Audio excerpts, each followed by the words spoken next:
Okay, good morning. So we finished on page 83 in 5694 in Tzadik Daled. We finished chapter 18, top of page 83. I'll sum it up, and then we're going to go back to Ayin Beis today. So after quite a number of pages, as I said, back from page 51, it's not all straight pages because a bunch of pages were skipped because they're not related to this discourse. The Frierdiker Rebbe, essentially taking the same structure of the Rebbe Rashab and Ayin Beis, as I kept pointing out, pages 1147 through 1149. So the Frierdiker Rebbe covers that from page 51 through page 83, and explains the first way to understand the Ayin Be'emtza, that channel that we call Ayin, in between the Yesh Amiti, true reality, the true and absolute reality of Atzmus, of God, and Yesh Hanivra, the produced reality, the created reality, our existence, which, if you recall, is the beginning of a discussion where he's going to go back to understanding the two perspectives of Das Elyon and Das Tachten. That's where it all began. That's the beginning of this discourse in 5694. And Ayin Beis, the last mimer, the beginning of the Rosh Hashanah mimer, which we learned a while back, but we're only two mimerim into it in Ayin Beis. And this only has actually developed into quite an extensive elaboration and discussion on so much. So we're really right now focusing on how the bridge is created between Atzmus and us, to put it in simple terms. So we now know there's Oir, and in Oir there's levels, generally two levels, Etzem Oir and Hispashtus Oir. The Etzem Oir is just pure reflection of the essence, essentially Mitzias Nimtza, and Hispashtus Oir is where the action begins, so to speak. Hispashtus Oir means the Oir is beginning to be functional, not just a reflection of Asmas, a functional. In this functionality, it's beginning to relate to the whole purpose of the Oir, which is God's intention to create existence. And that's where we learn the different levels of Ratzon. So the Oir is subject to diminishment as it gets more and more related to existence. And in that, we learn the three levels of Ratzon and desire, Ratzon Klali, Ratzon Prati, Ratzon Kodum. And that also has levels within it. Heskem, Shakavitaria, Hachlota, consideration, deliberation, the determination, and then the details, and then finally the preparing of the resources, Shir Atzmei B'Kayach, to begin the process of creation. So what are the two levels of Ayin? Now the Ayin in between, the Yesh Amiti, Yesh Hanivra is Oir. The two levels is Etzem Oir and Hispashtus Oir. So it's all before the Tzimtzum, and it's even before actually Ratzon begins to emerge. Those are the two levels of Ayin. So very subtly, before the Tzimtzum, where everything is just what Atzmus wants, it's divine consciousness, there's two stages, so to speak, two madregas. One is just reflection of Atzmus, that's the Ayin of the Yesh Amiti, and the second is the Ayin of the Yesh Hanivra, is this Pashtus Oir, in which will begin the functionality of it beginning to consider a relationship and the stages that will slowly turn into. And I say slowly, I mean step by step, and finally then followed by the Tzimtzum. But now, instead of going to chapter 19, remember the whole reason we're learning Tzadik Daled is because it's an elaboration on Ayin Beis. So we're going to go back now to Ayin Beis, where he's going to explain another way of understanding the two levels of Ayin. Now, before we go there, actually, so let me turn to Ayin Beis. I'm opening up Ayin Beis, page 1149. Aleph Kuf Mem Tes. For those that are want to follow the text and don't have the text, you go to ayinbeis.com on the line, and we copied all these pages onto PDFs. So you can easily view it or download it any way you see fit. The original Hebrew. Obviously, I am teaching it with the Hebrew text, but with English explanation. So, I also pointed out yesterday that the Frierdiker Rebbe calls these different interpretations of ayin a shita.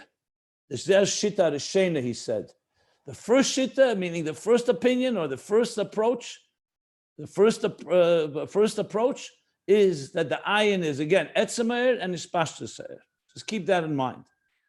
We're now going to learn two different approaches. And obviously, these are not disagreements. They're just different ways of explaining the ayin. But what you see, and this is what I want to preface before we learn inside, why is this so relevant at different levels? Because it's all about interface. The whole Ayin Beis is about connection. If we stopped with etzemer and ispashta se'er, you still have plenty of questions. How does it get from there to the next stages? It's still a far cry from existence. Remember, it's always, even ispashta se'er, even God's expression, so to speak, is still his expression. I called it may even be something like dibur shebemachshava, or of course higher than that, just as an example. It's all within the divine consciousness. We hardly have an existence yet. So, but we have in the infancy, you can say, the earliest stages of the beginnings of the stirrings, we have, relatively speaking, two levels. So the next levels that the next interpretations he's going to speak about, or approaches, are an ayin is going to be seen on the lower level, and it's going to move downward. And if you remember what we've learned in Ayin Beis in general for the last 8 years, yeah. And there's 1,148 9 pages. It's all about this interface on different levels. And now we're discussing it from the highest levels, and he's going to move downward. So the next interpretation is going to explain that there's another way to understand the two levels of ayin. Remember, the ayin is the channel between godliness and existence. That the way to understand it is that there's a difference between Sevav Kalalman and Mamala Kalalman. Till now, we've learned it's Etzema Er and Ispashta Se'er. Now he's going to say it's Sevav and Mamala. So we're learning inside. It's middle of page 1149, the new paragraph. Corresponding, the Frierdiker Rebbe, chapter 19. So when we finish this, we'll go back to Tzadik Dalet, and we'll see what the Frierdiker Rebbe does to add explanation to this, what we're learning now. V'hine, and now, the Pomim Mavur, at times it's explained, the B'chinas Ha'ayin, when Chassidus says, when the Rebbe Rashab is L'Pomim Mavur, he means that this, what we just discussed, these two levels of ayin, the core energy and expressed energy, that at times the ayin is explained in a different way. The B'chinas Ha'ayin Shala Yesh Amiti, the higher level, the ayin of the Yesh Amiti, meaning the ayin that represents the source, Hu B'chinas Eir HaSeviv, that level is the level of Eir HaSeviv, which we call transcendent energy. Now, we already learned about Eir HaSeviv in the last page in Ayin Beis. I'll soon explain what he's going to be saying here in relation to that. If you remember, he said that Makiv, there's levels in Makiv, which is created through the Eir Pnimi, through the immanent energy, and then there's Seviv Be'etzem, that's beyond existence. And he related that with the Etzem, I believe, and then when it has a shaykhis, yeah. So in a way, even though he's speaking now on a different level, we essentially learned that the root of Seviv is in Etzem Ha'er, and the root of Mamala is in Hespashta Se'er, which I jumped the gun by saying this, but it's just to show you that he's now moving downward. So he says that the Yesh Amiti is Eir HaSeviv. Eir HaSeviv literally means the surrounding light, but the Alter Rebbe explains in Tanya chapter 48 that it doesn't surround the worlds, it's just beyond the worlds. That's why we call it Seviv.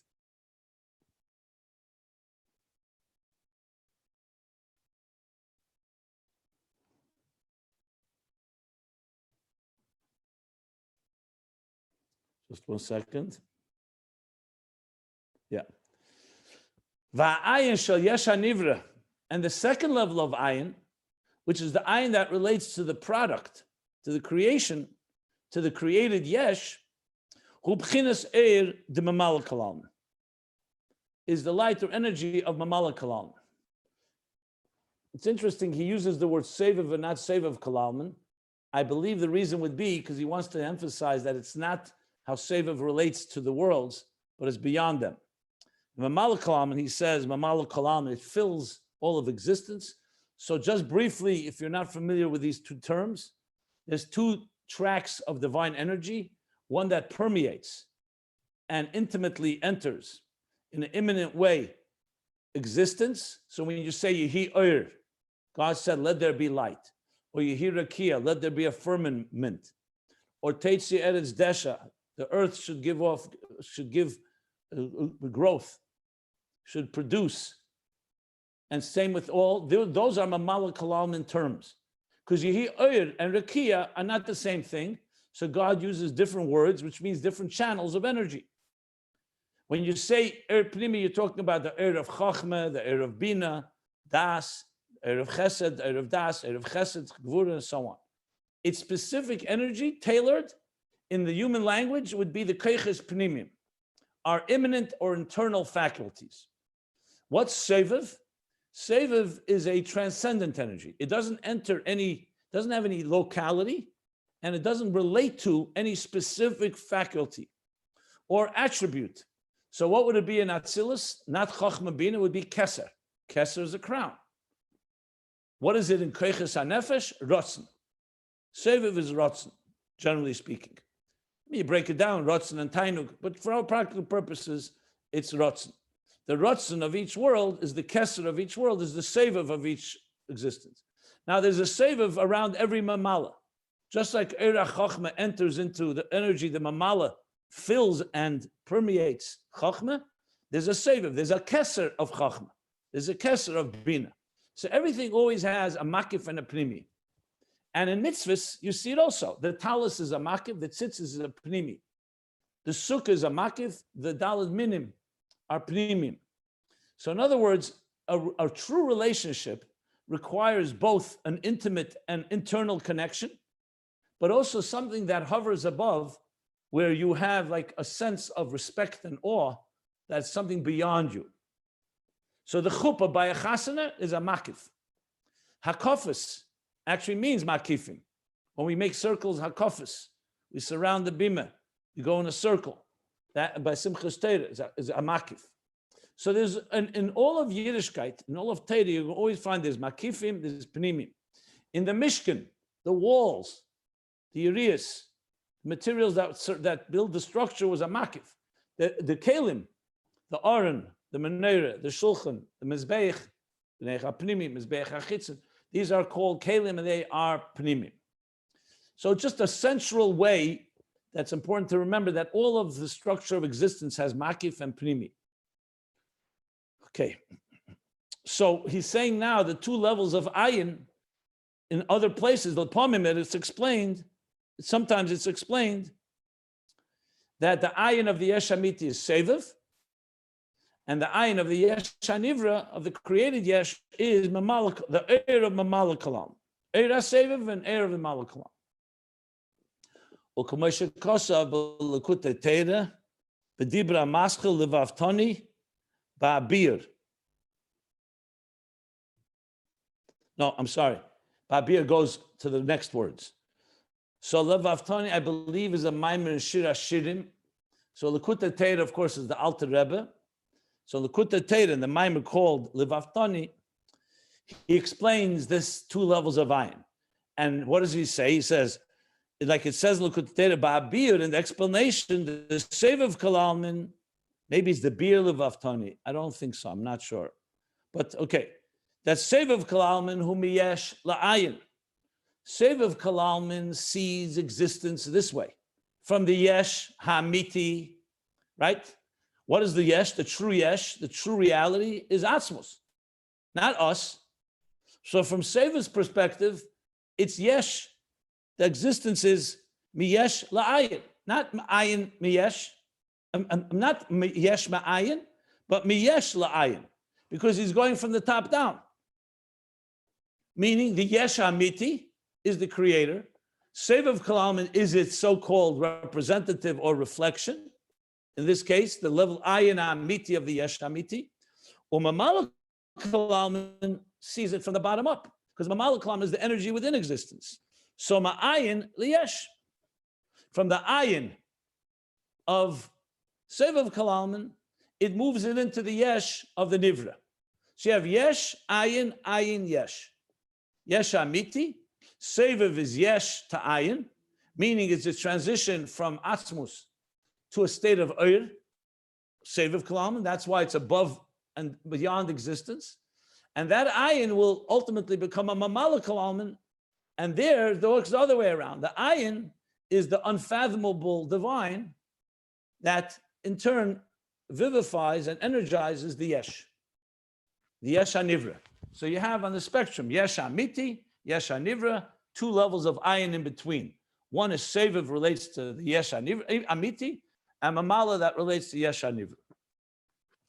That's so-called the mechanics, the geography of it. What is the havana of it?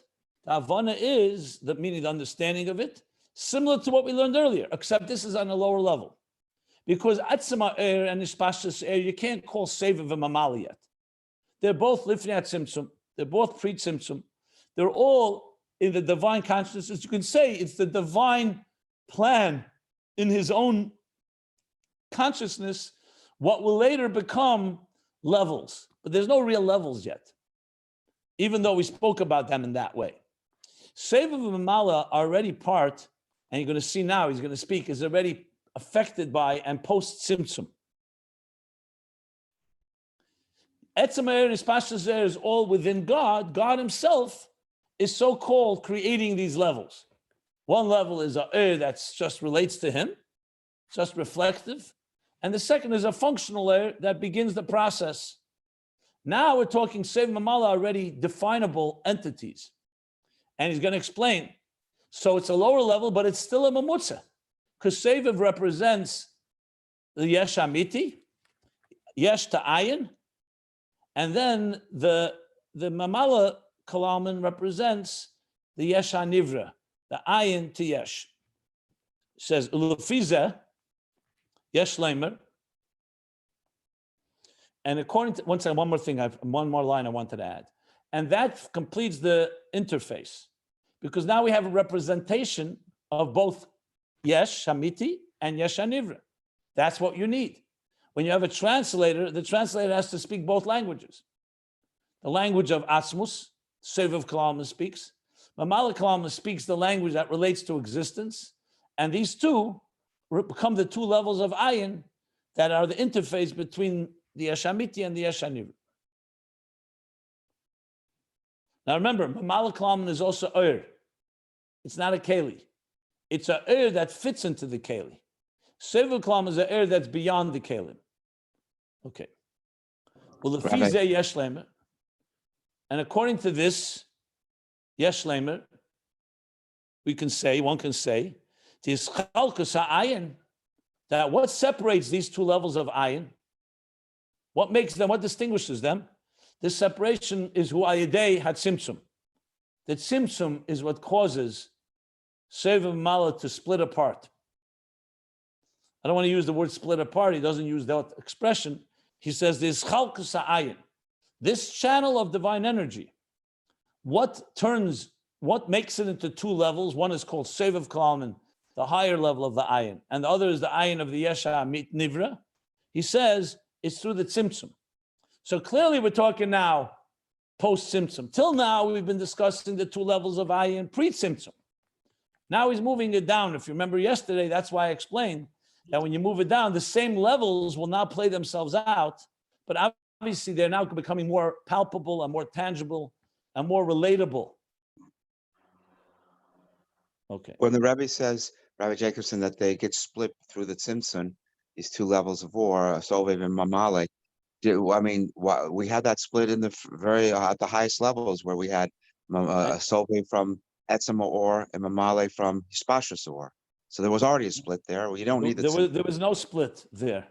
That's why I explained there was no split. There was no tzimtzum. It's all God's consciousness just making decisions. That's all it is. That's why it's pre-tzimtzum. That's why we can't really talk about it well, because it's the existence can't come from there. God is revealing to us how in his own process, he's beginning to success. He's, so to speak, manifesting in, but it's all in his own consciousness. Without a tzimtzum, you don't have two energies. There's no active energies. As I explained at length from the Rebbe's letter, there's no actual levels before the tzimtzum. It's God telling us that in his own consciousness, I am so-called determining that there's going to be two levels. But the tzimtzum is what actually makes them into reality. Let's learn, you'll see how. Because what you're really asking is, why do you need a tzimtzum then? You know, if they already exist, what do we need a tzimtzum for? The tzimtzum is necessary because they don't become real. In divine consciousness, they think of it like two items in a big ocean. They're completely dissolved and absorbed in the ocean. It's not a good example because in the ocean, they're still items. Here, they're not even in that state.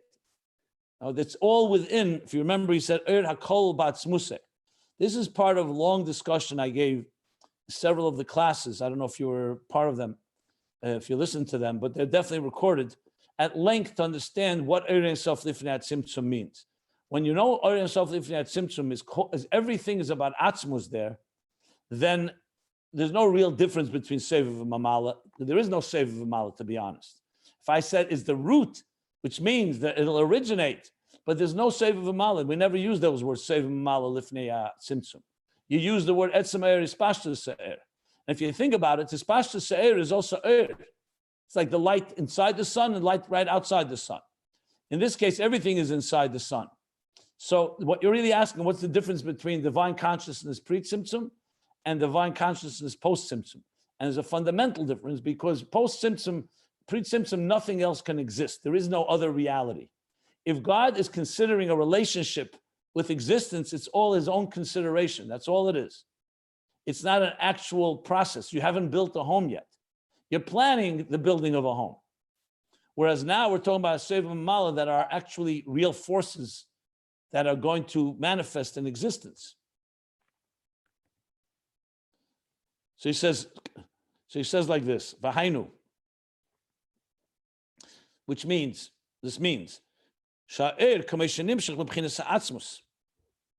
that the energy or the light, as it extends or it is transmitted, flows from Atzmus, which means the infinite divine light pre-Tzimtzum, is beyond any relationship with the worlds. It's not even it's not Megedder, not just L'mayla Meshaychus Aleilmus, Megedder Shaychus. It's not even in the domain of a relationship. Remember that Tzimtzum does what? It conceals the divine energy of pre-Tzimtzum. It says, Tzimtzum, hu shenimtza oir shu b'chinas oir pnimi. Through the Tzimtzum, one of the things that Tzimtzum achieves is that there should be an oir that's in the state of an oir pnimi.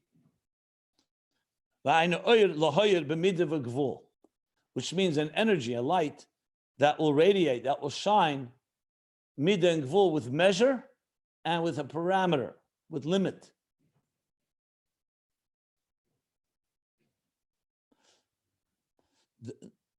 The oir hazeh hu be'erech mokar liyesh. And this energy is now commensurate to be considered a source for the yesh, meaning the yesh hanivra, the created yesh. So let me explain this. The Arizal says, in explaining the Tzimtzum, right at the beginning of Eitz Chaim, this is his language. And Ayin Beis quoted it a number of times. Lifnei hakel, before everything, hoye Ein Sof mamala kol hametzias. Ein Sof haposhut, mamala kol hametzias betachlis hapshitus. Chassidus explains it. Ein Sof, which will translate right now, divine consciousness, divine energy. Mamala kol hametzias. It fills all of existence. Now remember, there is no existence. So the Rebbe Chassidus explains, it means wherever existence will end up being, at this point, at this stage, it fills it all. No, I'm not. Remember, it's not in time. It's all conceptual. So there's a stage like that right now. As a matter of fact, in Tavshin Lamed Gimel, 1973, I think Pasha Kisove, the Rebbe said a mimer, and he used the expression in Eitz Chaim, says, Mamalakol hacholol. It fills all the space. Cholol, of course, refers to the space that will be left when that light will be concealed. And the Rebbe spoke about this, that people didn't realize there is no cholol yet. How could it be Mamalakol hacholol? And that's why the language in Eitz Chaim is actually Mamalakol hametzias, to indicate and say that it fills everything. Think of it just as a muscle, just to visualize a bit. Think of the entire earth as it was created. It was mayim b'mayim. There was no land. When the world was created, everything was submerged in water. It was only when the Eibishter said, Hirakia, and separated between the higher waters and the lower waters, that you had the distinction between land and sea. So if a world that's completely submerged in water, there's no room for any land. Obviously, it's not a perfect example because even if it's submerged, there's still land. There's the seabed. We know there's earth under, there is a ground in the sea. But I'm just saying it from a point of view of experience. If something is completely submerged, what dominates? The water. And that's that. In this case, it's even more so. There's nothing, no room for anything. Because why? For a simple reason. Everything is elikus. So what's the chiddush here? Atzmus, you don't even say mamalakol hametzias. Why? Because atzmus is beyond Built in metzias nimsa, you don't even say he's there, he's not there. That language doesn't exist. Ein sof, which is a metzias nimsa, you could say it exists in its entirety, is a indivisible and omnipotent divine presence. But it's a presence. You could already use the word presence. On Atzmus, you can't even use the word presence. That's why Tzimtzum, when we learn about Tzimtzum, Kipshuti, not Kipshuti, you say in Atzmus, there's nothing to talk about. Tzimtzum is, concealment is also only possible where something is revealed.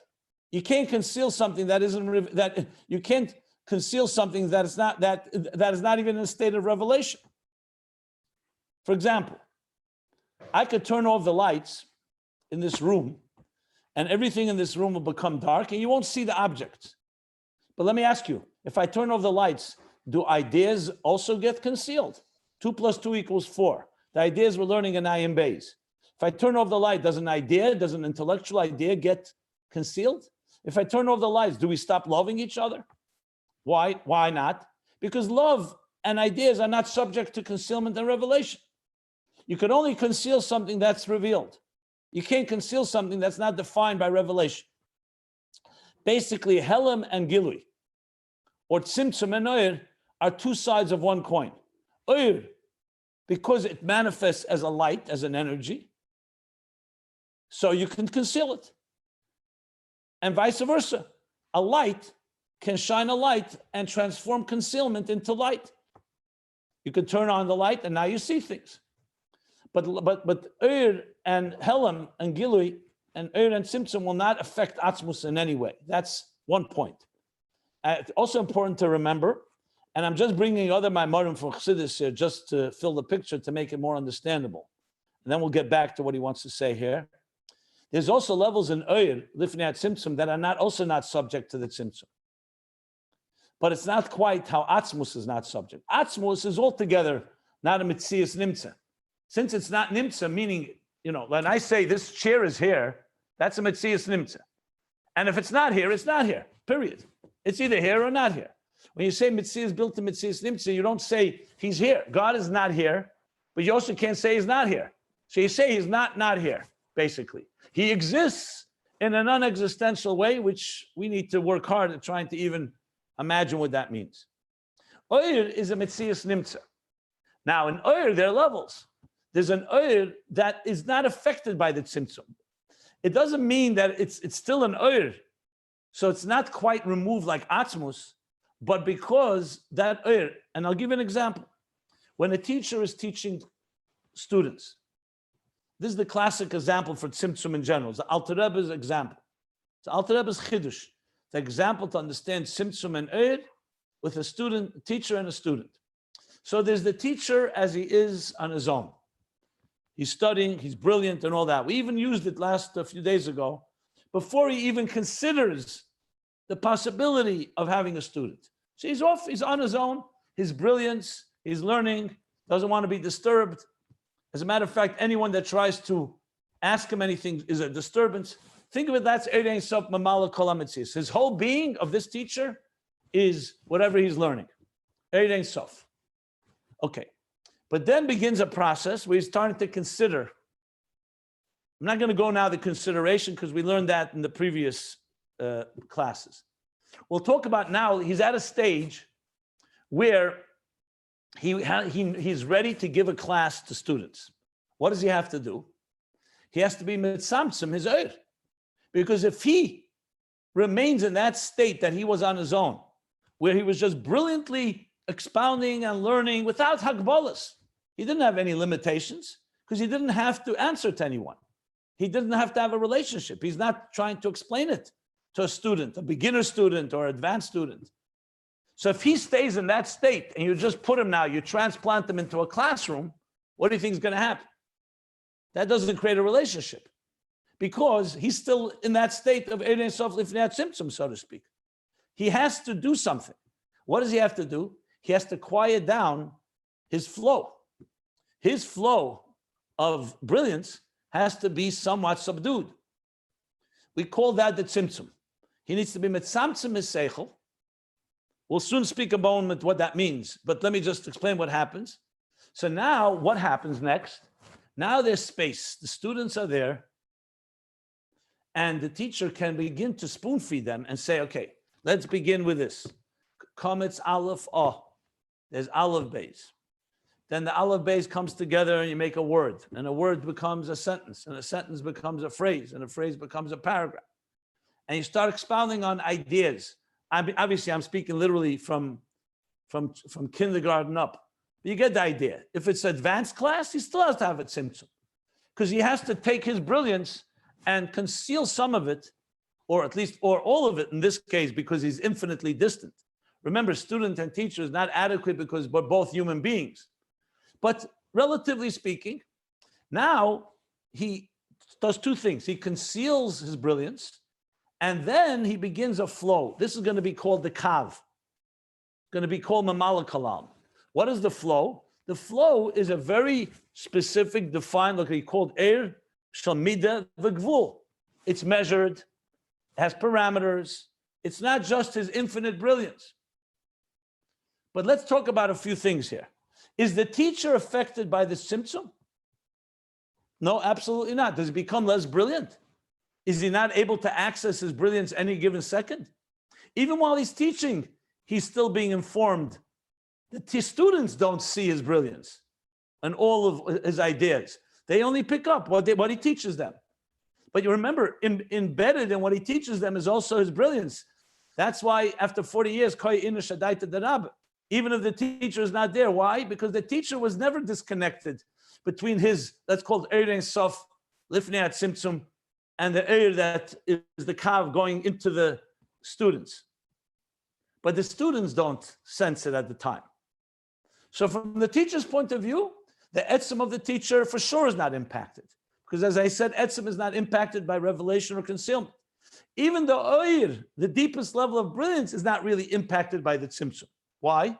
Because he remains the same brilliant person. As I said, nothing changed within his own awareness of his ideas. So where is the impact of the tzimtzum? On the lower levels of his Eir. The Eir that he's going to now transmit to the students. So those lower levels, what we call the Hispashtus Eir, all the way to the Ratzon HaKodim, that's where the tzimtzum is going to have the strongest impact. Because that's where he needs to adjust and conceal and only reveal a very narrow flow. So that's what the Rebbe Rashab is saying here. That this, according to this, if Ayin, the two levels of Ayin is Seviv and Mamala, you have to see Yeshleimer that what makes the distinction is the Tzimtzum. Because pre the Tzimtzum, the Mamala, Meaning whatever ideas that would later become the domain and relate the realm that relates to the students, in the teacher's brilliance, there's no difference between Mamala and Seviv, as he's learning on his own. What we would later call Seviv Mamala doesn't even exist. Everything is part of even his Aleph Beis, even that which he's going to say to the students, Aleph Beis Gimel Dalet. From the teacher's point of view, it's all part of one big picture, and that's Ein Sof Lifnei Tzimtzum.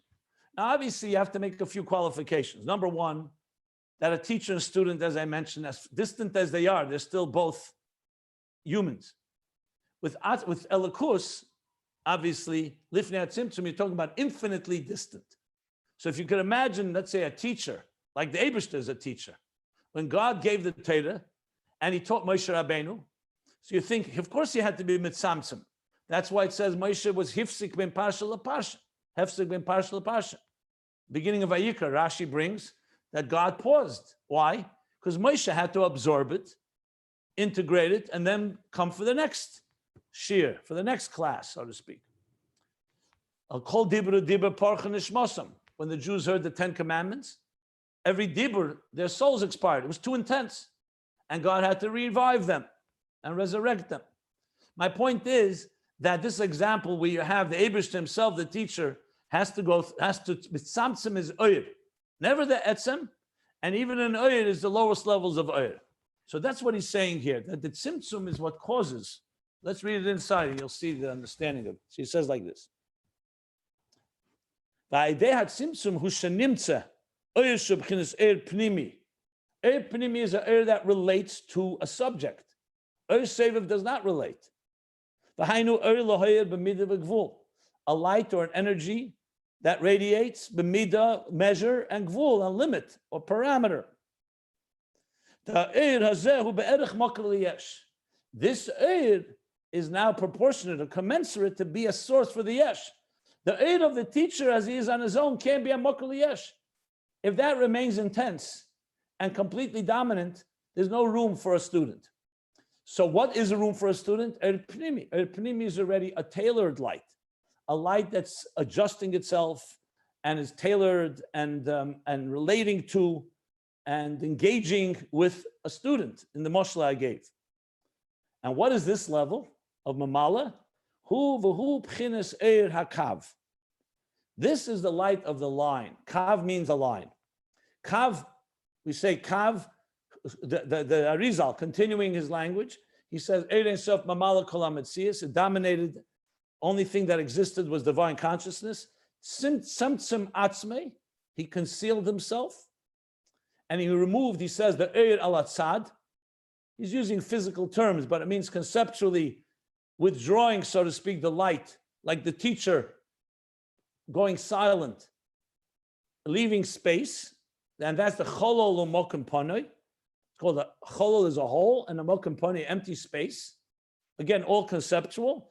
And then v'achar kach chozer v'hoyer nimshach kav v'chut dak. That's the exact words of the Arizal.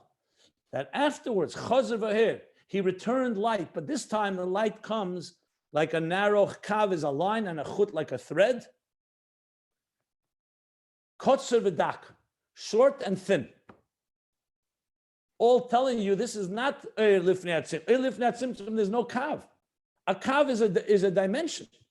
A kav can be very intense, but it has a maila and a mato. A kav runs from the top down. Here he calls it kav kotzer v'dak. It's short and thin. So you could say in its length, it can be very powerful, but here we know it doesn't go forever. And also in its vertically and horizontally, the kav is a narrow flow of energy. So lefi erech, the Eir Lifnei Tzimtzum, it's mamala kalamin, because this is now ready in the language of the teacher student. The teacher is spoon feeding. He's like giving a very narrow flow of ideas to the student. And that's what the definition of a kav is. So we have to not anthropomorphize this. It's not a physical line. It's like it's God's paintbrush. I mentioned how you create art. You can't create art with a big bucket of paint. If Eir Ein Sof Lifnei Tzimtzum is like infinite paint, It's not even paint, but you get the idea. The paint has to now come into a stylus, into a kavachut, a pen, that now will draw the structure of existence, so to speak. Because it's now being subject to the limits and the flow. Basic kavamida is regulating the flow. So it's still connected to the source, but it's flowing this is called the essence of mamala kalam. That's what he says. In general, this mamala is called the erakav in general. Shememenu nasu hisavis hakelim ba'akudim. From this kav will be shaped, will be created the containers of akudim. So I know you're going to immediately jump and say, what happened to Adam Kadmon? What about Ak? How does he suddenly get to akudim? So it's a good question. And the answer is because, generally speaking, we speak about Kalim until Akudim, Ak is not considered Kalim yet. Even though subtly there's the beginnings of Kalim, but we're going to learn, I think the Frierdiker Rebbe makes reference to it. Let me just see something.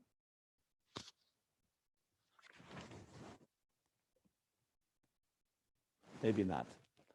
But in other places, he calls Ak is the Yesed of Gufim Sheba Nesham and Gufim Sheba Nesham. Bottom line, Kalim begin in Akudim in a more the tangible way. As you know, Akudim comes from the word Akud, B'klei Echad. It's actually the three types of sheep, Nekudim, Akudim, Nekudim, Vrudim, that Yaakov breeded, and they have different shapes. And one is spots, one is stripes, and one is a mixture of the two. Oh, 1 second. One is just one spot, one is spotted, and one is striped. The Rashi says it's not relevant to our discussion. Akudim, the expression is Eser Eris Akudim B'klei Echad. 10 energies bound, Akud from the word like Akeda, bound, B'klei Echad, in one container.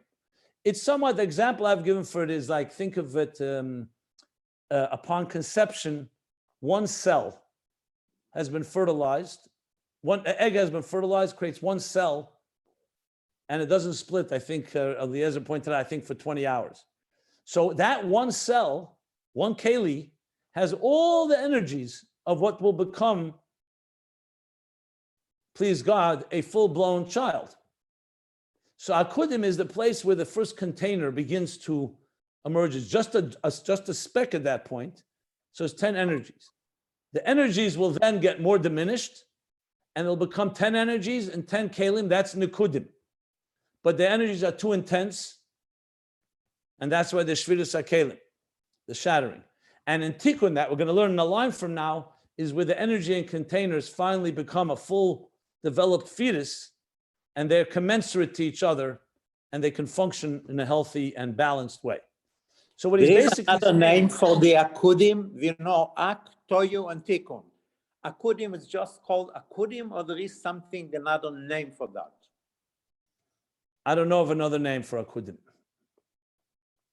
Sometimes Ak and Akudim are considered similar level, but generally speaking, it's Adam Kadmon, after the Kav, Ak, Akudim, Nekudim, Vrudim.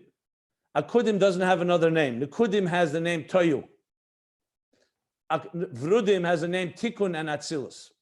That's what as far as I know.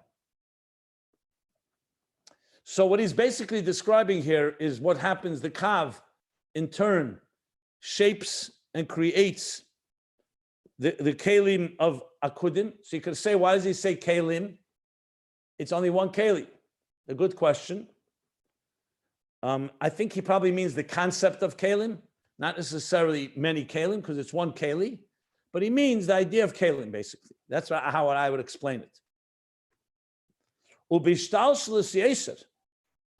And remember, keep in mind the example of the teacher. So the first thing is now the Kav measuring the flow and regulating is Akudim. And as it continues to evolve, meaning it continues to become more diminished and more directed and guided and regulated. Nasu Kalim Datsilis. He skips Toyu for obvious reason, because Toyu there's an imbalance. So he's going straight to Kalim Datsilis, the containers of Atzilus, which are now full containers that can contain the Ur of Chachma, the Keli of Chachma, Ur Abina and Keli Chachma. Ad Gam Akelim Dibiyah. To the point that it also creates the containers of Bria, Yitzira, and Asiya.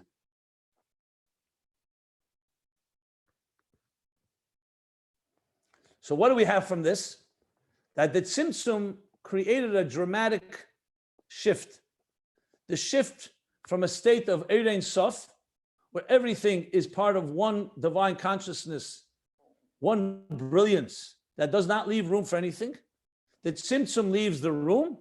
Now the Kav can flow in a measured way, midav v'gvul, and create the Kalim. The Kalim would be like the Kalim of the students. Now there's a relationship with Kalim. First Akudim, Atzilus, all the way to Biyah. And now he goes back.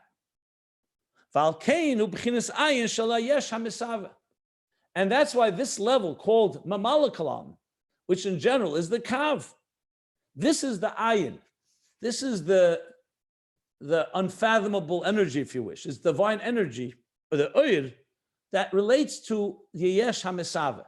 It's not the Yesh. The Yesh is the product.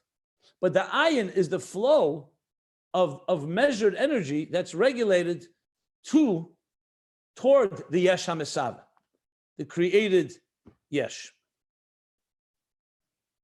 Now he's going back. What about before the Tzimtzum? What was there? But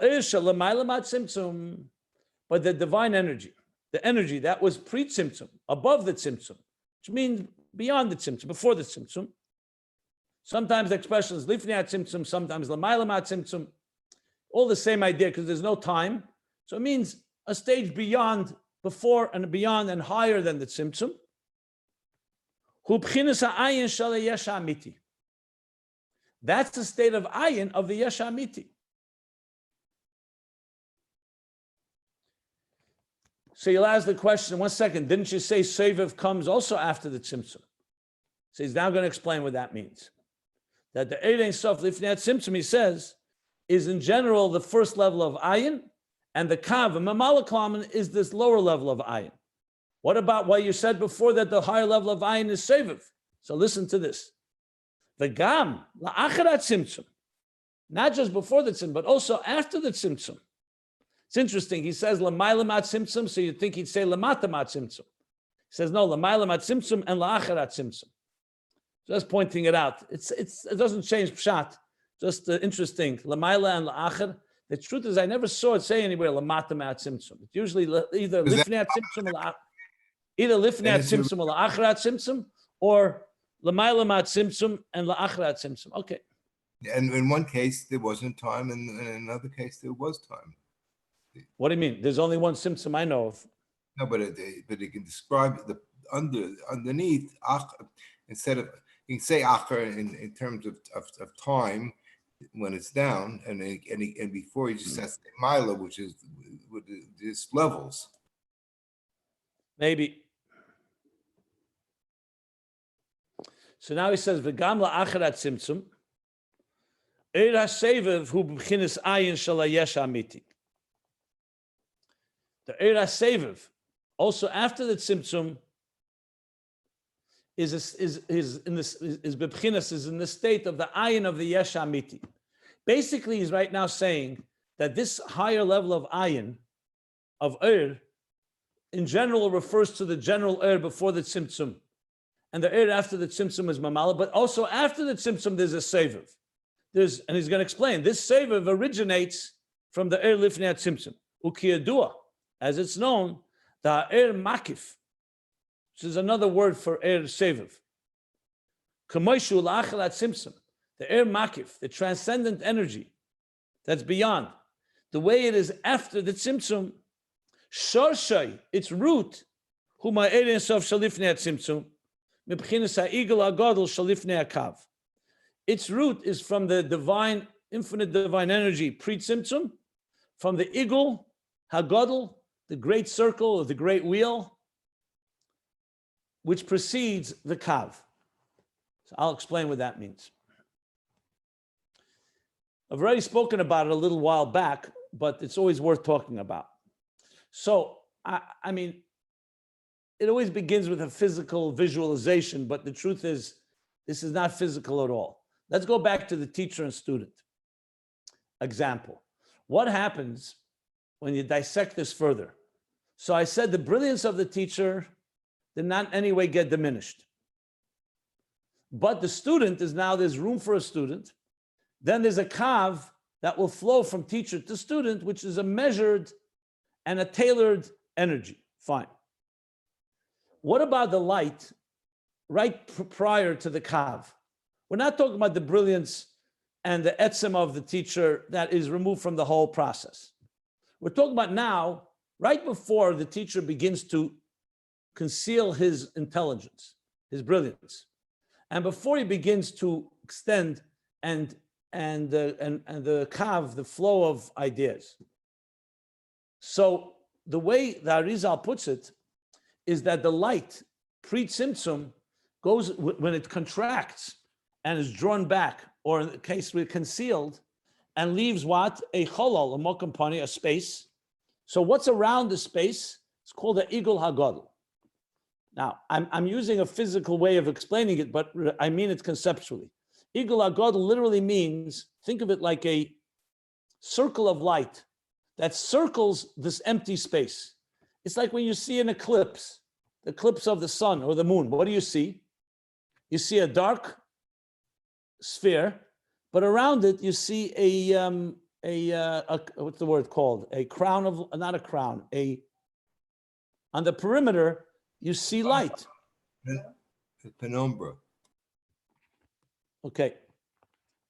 So conceptually, what this means is that the light that was concealed leaves room for space for the student, but around that space, so to speak, is called an igul hagadol. Now, an igul, by definition, is a circle, which means a makif. It's not a pnimi. That's why we spoke about, if you remember, igulim and yesher is the Kabbalistic way of calling makif and pnimi. Circles, and a circle and a line. Seviv v'mamala is igul and yesher. Or Ein Sof Lifnei Tzimtzum, in its lowest level, is the igul hagadol. So it's an igul. And all seviv kalamin, all keser, every level of keser, every level of transcendent energy, whether it's the seviv kalamin, remember we learned how all the igulim come from the kav, but pre the kav is an igul hagadol.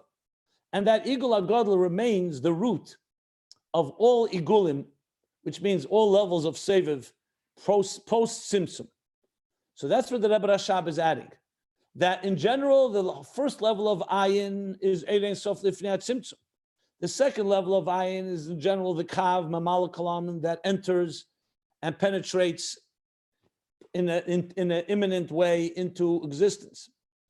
But also, seviv kalam, that's after the tzimtzum, is rooted in the igul hagadol, and therefore it also retains a certain element of the ayin of the yesh hamiti, which means we have post-tzimtzum, a pre-tzimtzum, a taste of pre-tzimtzum reality in seviv kalam, which is why it's seviv.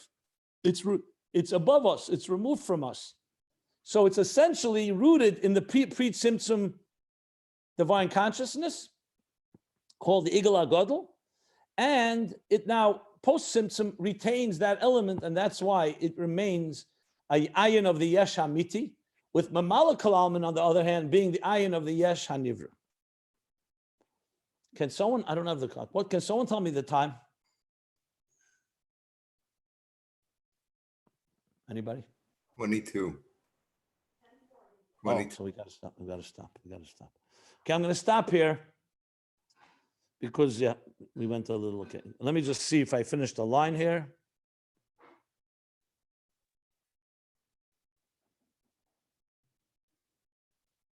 Yeah, we'll stop here. Bottom of page 1149 in Ayin Beis.